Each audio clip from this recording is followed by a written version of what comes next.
En el seno de Ducado de Milán, donde los carruajes de la nobleza resonaban sobre las piedras del adoquinado y la justicia se administraba ante la mirada del pueblo como espectáculo ejemplarizante.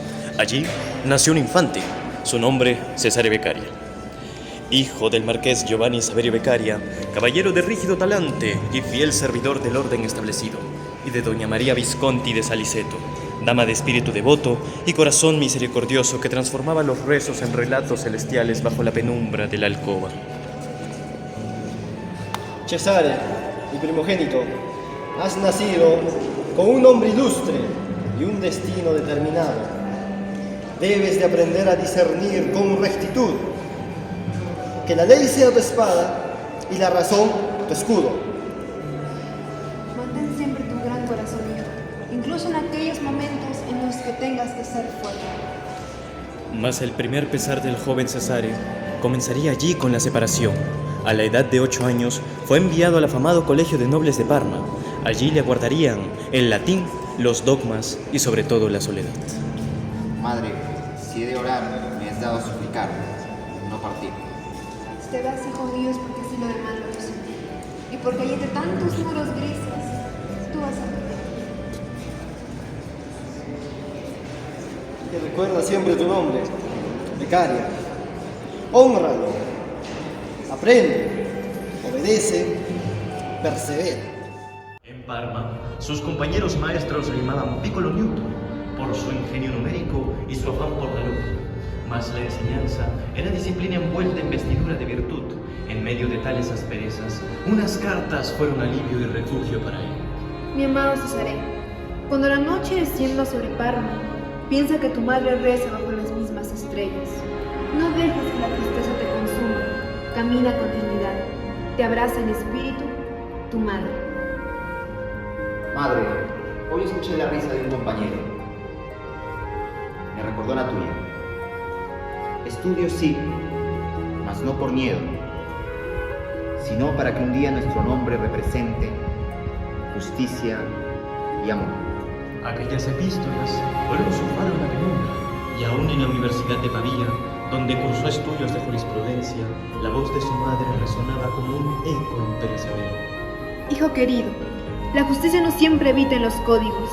A veces mora en un acto de clemencia, en el perdón silencioso, en la mirada de quien haya sido herido y no acusa. Sé justo, sí, pero sobre todo sé humano.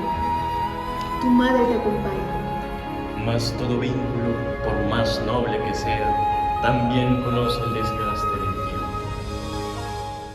La vida del joven Beccaria no halló su quiebre entre códigos ni sentencias. No fue el derecho ni la lógica lo que modificó su curso, fue la música y sobre todo una bella mirada. Fue en aquel instante callado donde el alma sin permiso se entregó.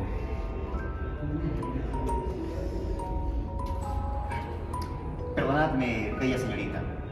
No pretendí interrumpir tan delicado momento, mas confieso que he escuchado melodías en la ópera y en la iglesia. Jamás había percibido algo tan puramente humano como esto. ¿Sabías que también puedo tocar el piano sin partitura? Y yo pienso sin permiso. Tal vez por eso me he hechizado su presencia.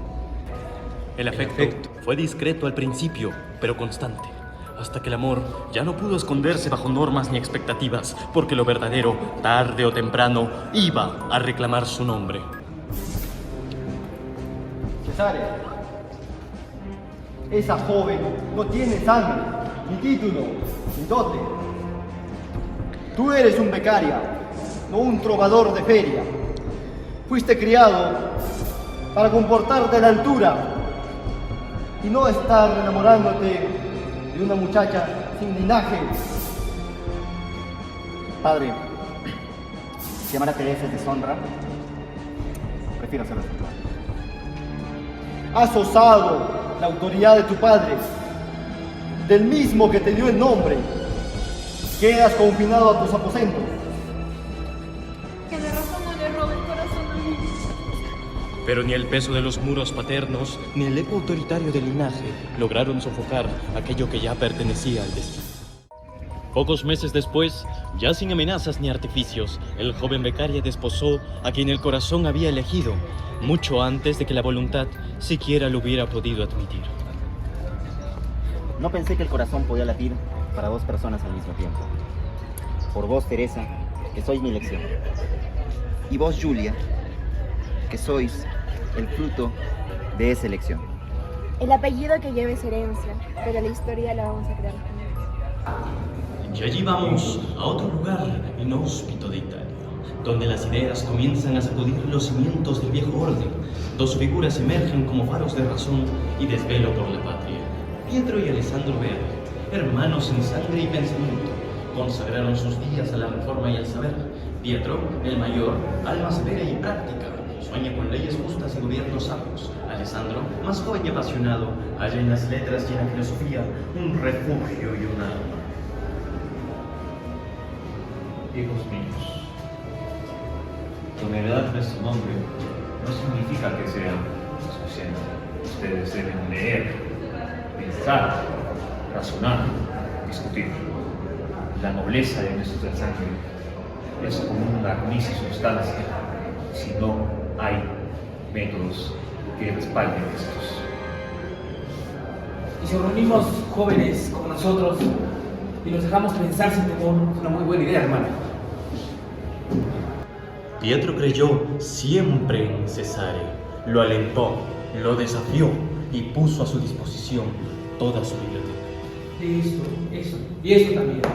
Ahora, escribe no por ti, sino por todos los que no pueden hacerlo. Escribe, Cesare, por los que son juzgados sin voluntad, por los que la ley teme más que protege. ¿Y cierras en mi juicio? Entonces cerremos juntos, porque al final de eso se trata la verdadera amistad. Un lugar donde las ideas tendían puente y los temperamentos, en cambio, levantaban muros. Y lo que alguna vez fue una alianza de pensamiento, pronto se tornó en un campo sutil de batalla entre la razón, el orgullo Tranquilo, y Pietro. los deseos. No bastan tus verbos irónicos para ocultar tu descaro. Así es, no. Pietro, ¿acaso eres tonto? Dime, ¿puede un pensamiento someterse a mandamiento alguno? ¿O el viento puede enjaularse? Serías un tonto si piensas que el amor o el pensamiento tiene un solo dueño. Ay, basta ya, por Dios. ¿Qué me hicieron expectando? Ustedes que se jactan de conocer el mundo, incapaces de el corazón de una mujer. Nos han tratado solo en esta discusión. Si realmente desearían ser hombres sabios, deberían empezar a dejar de comportarse como unos niños mimados por sus ideas. El conocimiento sin templanza no es más que solo arrogancia frustrada. Y la pasión sin dignidad no es más que solo Y así, en los pasillos de aquella academia que pretendía iluminar al mundo, no solo se escribieron tratados y principios, también desbordaron afectos, dudas y sobre todo egos. Pero más allá de las letras, conoció la cruda realidad. Gracias a Alessandro Verri, encontró la verdad en las cárceles. Comida, quiero comida. Necesito comida. Otro elemento más y te corto la lengua. Por favor, soy inocente. ¡Atrás!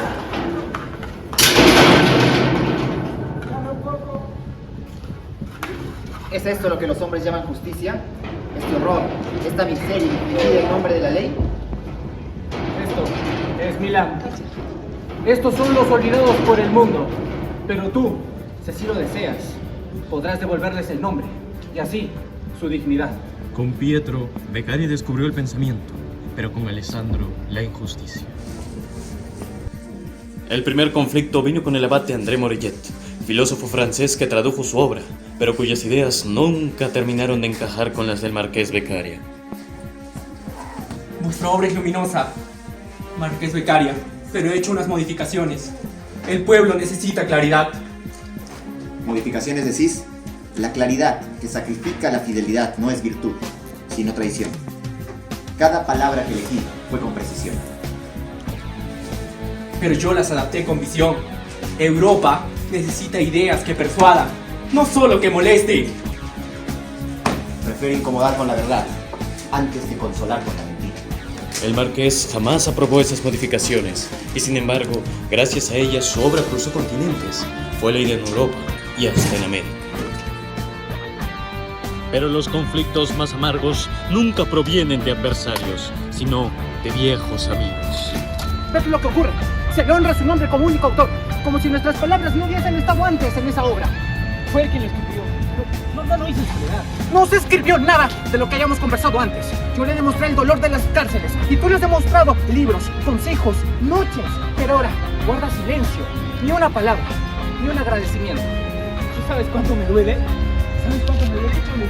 Mi biblioteca, mis noches, todo. ¡No me quedaré callado! Si el mundo se encarga de otorgarle la gloria, yo le demostraré al mundo que esta obra también fue parte de nuestras manos. Y así procedió el señor Alessandro Berri, comenzando a propagar una versión distinta, que Dei delitti e delle pene no era obra exclusiva del marqués, sino el fruto de una labor colectiva. Su relato se extendió, y con él surgieron dudas en no pocos círculos intelectuales. Años después, el señor Alessandro Berri le escribió a don Isidoro Bianchi, aclarándole así el origen de la obra.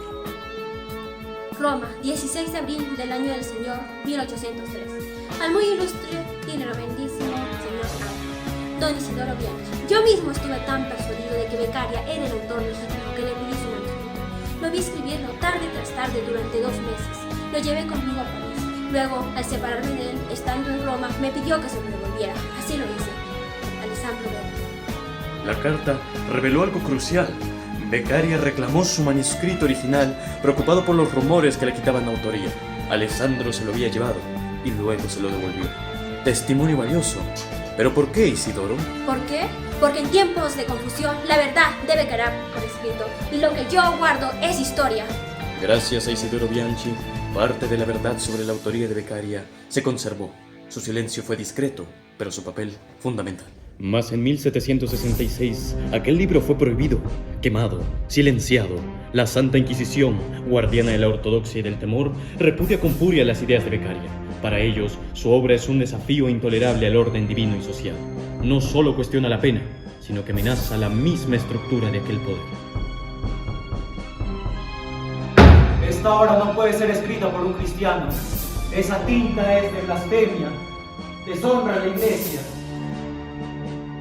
Un pueblo que deja de temer la autoridad celestial pronto se revela ante la autoridad terrenal, y un reo que piensa ya no se arrodilla para pedir perdón. Y si la piedad se impone la pena, ¿dónde queda el juicio de Dios? Que el fuego arrase a esos blasfemos. Hagamos una hoguera y quememos esta obra. Que sirva de ejemplo para todos, que el temor vuelva a nuestros corazones y que la justicia no sea nuevamente cuestionada. No permitiremos que las semillas de duda crezcan con los sagrados. Y así, de ese evento solo quedaron 6 ejemplares.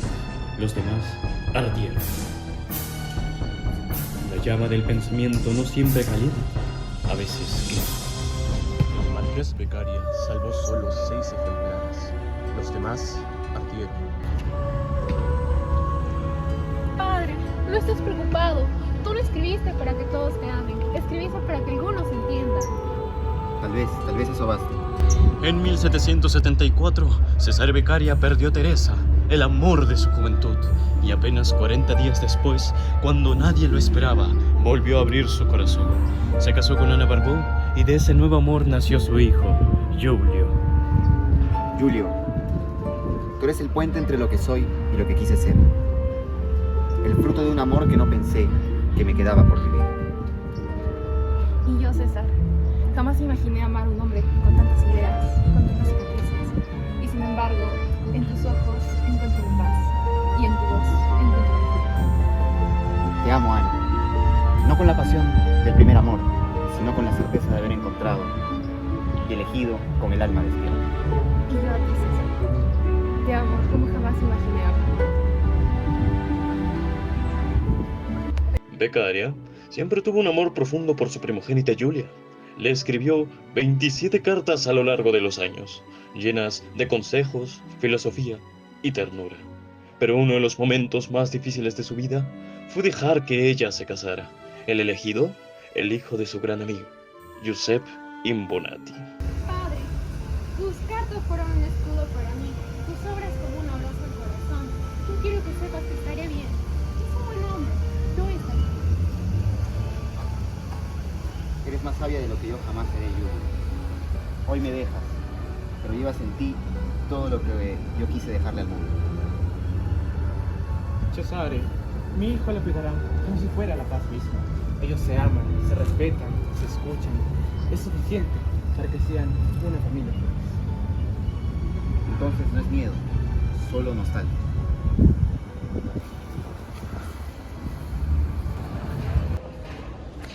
Viví entre libros y entre muros. Me enamoré joven y lloré demasiado pronto. Tuve amigos que se volvieron hermanos y hermanos que se volvieron extraños. Le escribí al mundo con tinta y el mundo respondió con fuego. Fui padre 5 veces, muchas más con el alma. No siempre fui valiente, no siempre supe qué hacer. Pero cuando vi un hombre atado, cuando escuché a un preso sin voz, supe que callar sería otra forma de castigo. Quizá no cambie el mundo, pero dejé sembrada una pregunta. Y a veces una pregunta, sí, una pregunta, es más poderosa que 1000 espadas. Yo soy César Beccaria y esta fue mi historia. Cesare Beccaria murió en 1794. Murió a la edad de 56 años. Murió en paz, pero el eco de su voz nunca se apagó. Años después, otros pensadores tomaron su estandarte, entre ellos Carl Ferdinand Hummel, el llamado Beccaria alemán. Pero esa historia se contará en otro momento. Cesare Beccaria no cambió el mundo con una espada, lo hizo con una pluma. No lideró ejércitos, pero escribió para los que estaban encadenados. Fue la voz de los que no tenían voz. Fue padre, esposo, amigo. Pero también un hombre lleno de dudas. Y entre sus sombras dejó luz.